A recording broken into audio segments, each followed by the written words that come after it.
merci d'être venu sur la pause déjeuner, de prendre du temps de votre pause déjeuner pour parler de Makefile, de Go et de GoReleaser. Je me présente, je m'appelle Denis, je suis Site Reliability Engineer chez Deezer. Je tiens un blog tech sur lequel vous allez retrouver les slides. D'ailleurs, on est sur le blog là. Il y a des liens. J'essaye de passer un peu vite. Et donc du coup, on va parler de Golang et de GoReleaser. Pourquoi ce talk? Je reviens un tout petit peu en arrière. Donc moi, historiquement, j'ai fait une formation d'ingénieur en développement logiciel, mais dès le début de ma carrière, je suis basculé sur le monde de l'infra. Donc j'ai arrêté de faire du code. Je faisais un peu de Python, un peu de Bash. Et il y a un an, je me suis mis au Golang, vraiment sérieusement.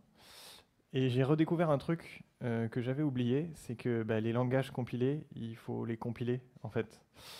Et moi, ça me saoule, ça me saoule. Et à force de faire du Go et de contribuer en interne et un petit peu en externe aussi, je me suis rendu compte que dans un projet logiciel, il y a beaucoup de tâches à faire qui sont pénibles, qui sont répétitives, qui n'ont aucun intérêt.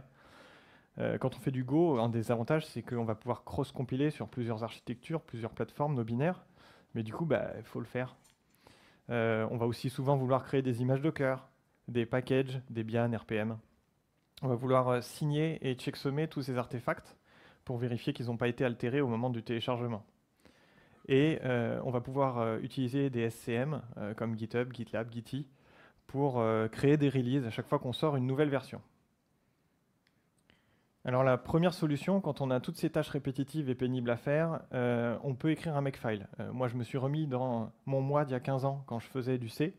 Je faisais un makefile. Ok, j'ai un langage compilé. Je compile mon binaire avec un makefile. Si vous êtes plus à l'aise avec le Groovy, je ne juge pas, vous pouvez faire un Jenkins file. On a des outils un peu plus récents comme le GitLab CI, GitHub Action. Vous pouvez aussi faire des scripts bash, rouler sous les aisselles, c'est Doobie-Choo. Mais si vous faites du Go, moi ce que je vous propose plutôt, c'est d'utiliser un logiciel qui va faire tout ça, tout ce que vous pouvez faire, et même plus, et qui s'appelle GoReleaser. Et c'est l'heure de la démo. Ok. Donc, pour la démo, qu'est-ce que j'ai fait? Alors là, je ne montre pas le bon fichier. J'ai écrit un petit programme juste pour la démo qui s'appelle Tiefling. Le but de ce programme, c'est de prendre une base de données qui est sur datagouv.fr, qui s'appelle coiffeur.json. Cette base de données, elle recense tous les salons de coiffure en France qui sont ouverts avec un jeu de mots rigolo dedans, comme l'air de rien ou diminutif, des trucs comme ça. Un truc vraiment sérieux, quoi. Et je prends juste une donnée au hasard et je l'affiche. Ok.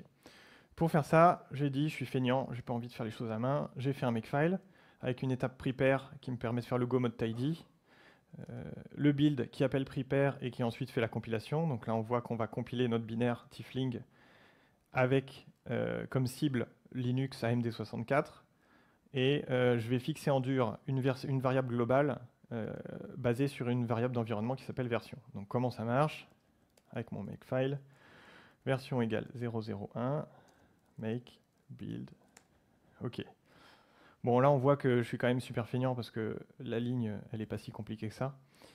Mais donc, j'ai seté en dur ma version, j'ai fait un make build, ça me génère un binaire. Si je lance bin tiefling, qu'est-ce que ça donne? Tiefling. Voilà, donc on voit bien que la version qui a été setée en dur est bien visible dans mon log. Et on a une super entrée, épithète coiffure, hilarant, épicène, diminutif, un classique, R2C, bon, why not? Ok, ça marche. Si j'ai envie de faire mon image Docker, je me suis fait un petit bout de makefile qui s'appelle Docker build, qui va faire quoi? Qui va builder avec comme build arg la version. Donc là encore, si je veux builder ma version, ça va prendre probablement un petit peu de temps puisque je suis sur le Wi-Fi. Je vais le lancer en avance. Make Docker build. Ok, je suis un petit peu stressé, je parle très très vite. Pendant que ça build, je vais vous montrer la tête du Dockerfile. Donc j'ai fait ce qu'on appelle un multi-stage build, c'est-à-dire que je demande à Docker de partir sur une image qui contient tous les outils dont j'ai besoin pour réaliser la compilation de mon binaire. Et ensuite, je pars sur une autre image, Scratch, où je compile juste le binaire qui vient d'être buildé pour avoir l'image la plus petite possible et avec la surface d'attaque la plus petite possible. Donc voilà, c'est pas très très compliqué. Le makefile est toujours en train de tourner, c'est un petit peu lent, c'est normal. En attendant, je peux faire une blague, je sais pas. Euh, Qu'est-ce qui est rouge et qui fait mal aux dents? Une brique. Bon, désolé, c'est pas un one-man show. On fait avec ce qu'on a. Bon, je sens que l'image de cœur, on va pas la builder, mais vous avez compris le principe. On peut passer à l'étape suivante, peut-être. Non, ça veut pas, hein. Quand ça veut pas, ça veut pas. C'est l'effet démo, c'est normal. Elle veut pas. Non, c'est pas grave, on va faire un autre terminal.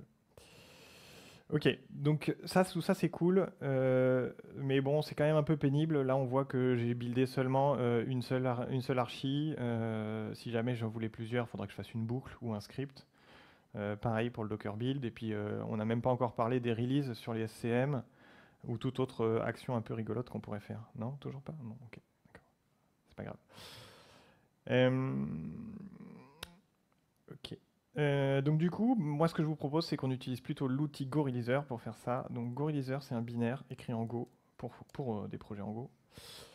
Et il a une petite commande qui s'appelle GoReleaser init, qui va nous créer en fait, si jamais on n'y connaît rien, un fichier YAML qui va nous permettre en fait d'automatiser tout ça. Donc je vire plein de trucs, c'est juste pour l'exemple. Tac. On verra après.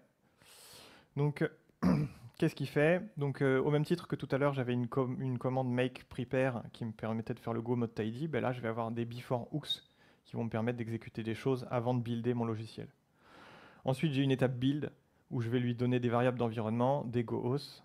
Si j'ai envie de rajouter les goarch, je vais juste mettre goarch AMD64 ARM64. Ok, cool. Et je ne sais pas si vous vous souvenez, j'avais une variable que j'avais setée en dur pour la version. Donc là, je vais tricher un petit peu. Hop, je vais aller choper le LD flags de mon binaire. Voilà. Est-ce que le Docker... Ah non, il n'est toujours pas fini. Bon, c'est pas grave. Chez moi, ça va vite, bien sûr. J'ai la fibre. C'est pas grave. Ok. Donc là, ce qu'on va faire, c'est qu'en fait, on va utiliser GoReleaser pour builder nos binaires vers toutes les cibles que je viens d'indiquer et on va vérifier si on fait la même chose que ce qu'on faisait avec mon makefile. Donc GoReleaser build, clean. Non, j'ai oublié un truc. J'ai oublié de vous dire que en fait, tout à l'heure, un des trucs qui était pénible, c'était que la version, je la setais à la main avec une variable d'environnement, vous vous souvenez, version. Et en fait là, GoReleaser, lui, il va se baser sur les tags de Git. Donc ce qu'il va falloir qu'on fasse, c'est que quand on va vouloir faire une nouvelle release, ben, on va taguer notre code. Et comme chaque seconde d'un quickie est importante, je me suis fait un petit script pour ça. Donc qu'est-ce qu'il fait? C'est un script qui prend une version, il fait un git add, git commit, git tag, git push. Donc rien de bien fou. Donc je vais créer une version 0.0.1. Donc là c'est tagué maintenant. Donc là il a ajouté mon fichier GoReleaser. Ouais, super, j'ai oublié la clé. Ok, c'est pas grave. Ok. Voilà, donc là maintenant je vais taguer. Voilà, c'est mieux. Donc j'ai un tag. Donc je peux utiliser GoReleaser. Donc je vais faire GoReleaser init. Non, non pas init. Build clean. Donc là, il va se baser sur le tag 001. Si on regarde un peu en détail, alors ça va très très vite parce que mon binaire est ridiculement petit. Il voit qu'il a un tag 001. Il a bien lancé le hook, le goModTidy pour juste avant. Et là, en fait, on voit qu'il m'a buildé les trois OS que je lui ai demandé sur les deux architectures, mes binaires. Donc on voit que là, c'est quand même, avec juste ces quelques petites lignes de YAML, qu'on voit plus parce que j'ai trop... Voilà. On arrive à faire un truc quand même déjà assez cool. Pour montrer que j'ai pas triché, merde, pas y arriver. Dist, que je vous raconte pas des carabistouilles comme on dit chez moi. Oui, on dit des choses comme ça. Si on lance le binaire, libre comme l'air, ok, on est bon, on a bien la version, tout est parfait. Est-ce qu'on a notre petit Docker qui est fini là? Non, toujours pas? Bon, je vais le breaker. On va laisser tomber. Ok. Donc ça c'est cool. Moi ce que j'aurais aimé c'est vous montrer étape par étape toutes les choses qu'on pouvait faire avec GoReleaser. En 15 minutes c'est évidemment impossible. Donc je vais sauter un petit peu en avant dans le temps. Je vais partir d'un fichier GoReleaser qui est bien plus avancé, qui permet de faire bien plus de choses. Je vous demande juste d'attendre 2 secondes. et après on en reparle. J'ai des choses à modifier. Ce que je vais faire en fait, c'est que je vais avoir mon fichier Gorillizer final que je vais lancer, et je ne vais pas le lancer depuis mon poste, mais cette fois-ci je vais le lancer depuis GitLab. Donc j'active un fichier GitLab CI, j'irai le voir après. Et la dernière chose que je vais modifier, c'est que je vais modifier le Dockerfile. Le Dockerfile, je vous avais montré, je les faisais en 2 étapes avec un multi-stage build pour compiler la partie binaire.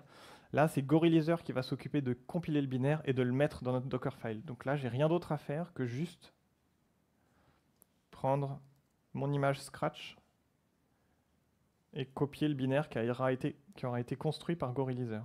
Donc là aussi, on voit qu'on peut simplifier en fait notre étape de release de ce côté-là. Ok, donc normalement là j'ai le Gorillizer qui est bon, le GitLab CI qui est bon, le Dockerfile qui est bon. Je tag et après je vous montre à quoi ça ressemble.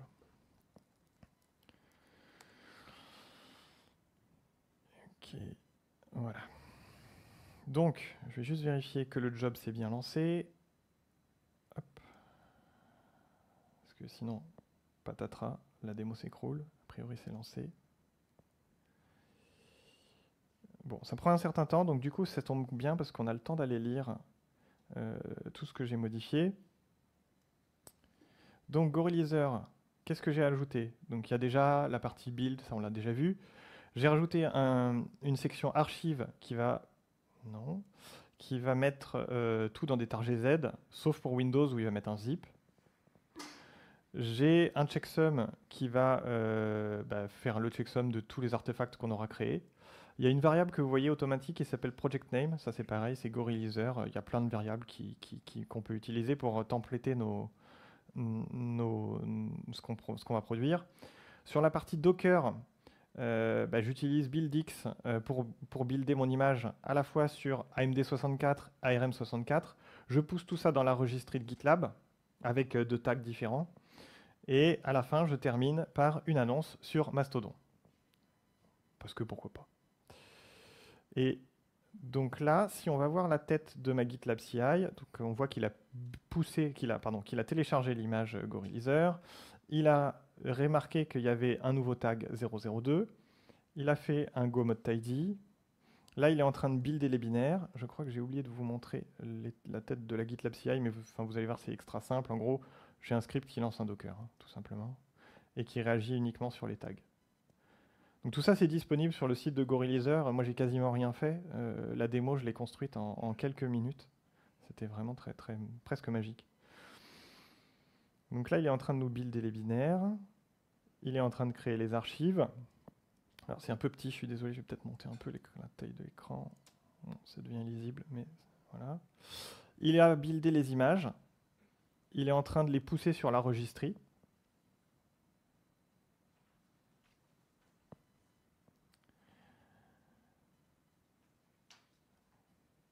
Voilà.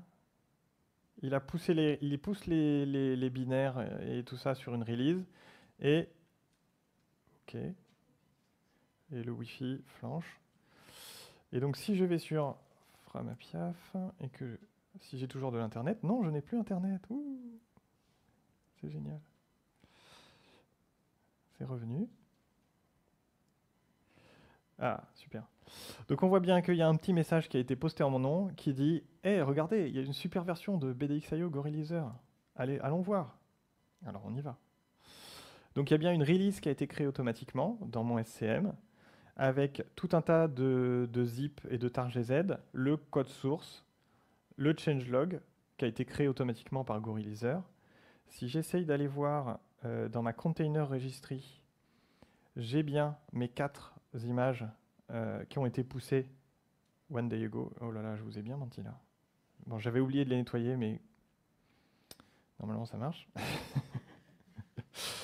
Et il y a un dernier truc à montrer. Non, les releases, le container, et puis ben voilà. Non, mais c'est bon. J'ai tout montré, je pense. Ok. Donc il me reste 20 secondes pour vous dire que finalement, en 15 minutes, je vous ai montré, alors il y avait un peu plus de travail derrière, mais qu'on pouvait assez facilement cross-compiler, créer des images Docker, faire des signatures et des checksums, faire des releases et des annonces sur les réseaux sociaux. Il y a plein d'autres fonctionnalités sur Go Releaser. J'ai oublié de dire qu'il y a une version open source, parce que c'est un soft open source. Il y a une version payante qui a un petit peu plus de fonctionnalités, mais avec la version open source, on fait déjà beaucoup de choses. Et je vous remercie, et je ne pense pas qu'on aura le temps pour les questions.